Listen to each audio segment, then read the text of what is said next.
Inhuman Kiss is a Thai film from 2019. The setting is rural Thailand of the 1940s. The story is of Sai, an innocent lass, and the two boys that loved her deeply.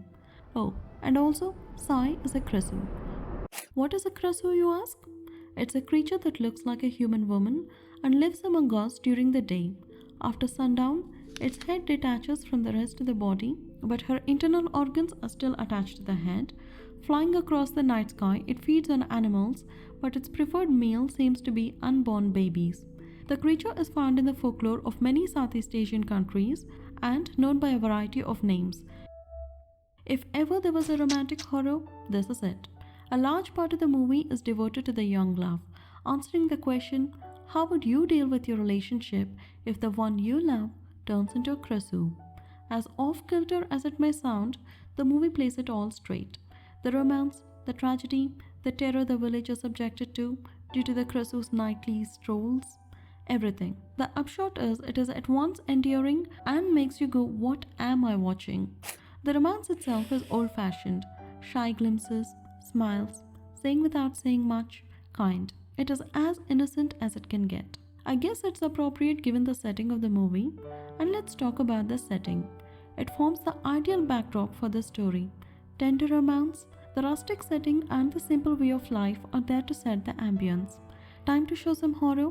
The superstition, absence of electricity, and angry torch-bearing villagers provide the perfect background. I'm not sure how accurate to the time period and place any of this is, but these houses, costumes, and just the societal modes are not something we see often in cinema, and they provide an interesting watch in themselves. Melodrama is a typical feature of Southeast Asian cinema, and this film is no different. เจอก็เจ็บทุกครั้งเวลาที่สายไปก็ไม่พอ Some of the scenes are drawn out for emotional impact, and there are drawn out shots of faces displaying various emotions. The music is not subtle either, telling you in each scene how you should be feeling. But hey, it gives it a local flavor. If you look too closely, you might find one or two plot inconsistencies. Like, why does Sai take almost 10 years to turn into a Krasue after her interaction with another Krasue, whereas this little girl turns into one almost immediately? The effects are on the better side, for the most part.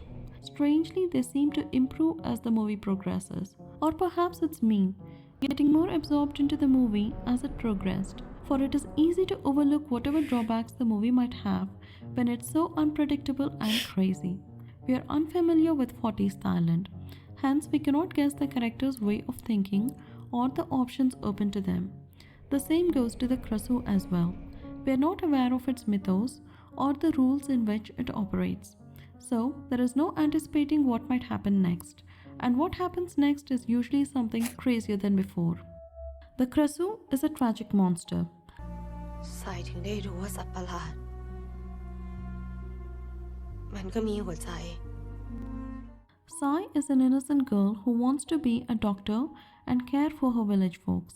She has a loving family and a future. One bad encounter and everything has changed. She is now a monster that would inevitably hurt others with no foolproof way of living in a community. The tragedy extends to her loved ones as well. To her father who would do anything to protect his daughter and the love interest who had envisioned a future with her. The theme of familial and romantic tragedy seems to be a part of the Krasue lore, at least in cinema, as can be inferred from titles such as Krasue Valentine, the Cambodian film My Mother is Up being how the monster is called in that country, Demonic Beauty, which is also about romantic entanglement, etc. I use the words seems to be and infer because none of these movies are accessible to viewers outside these countries. They're not available on any streaming service and do not come with subtitles, which is a pity as I feel the Krasue would make a worthy addition to the list of cinematic monsters like vampires, werewolves, and zombies. 7 paws out of 10.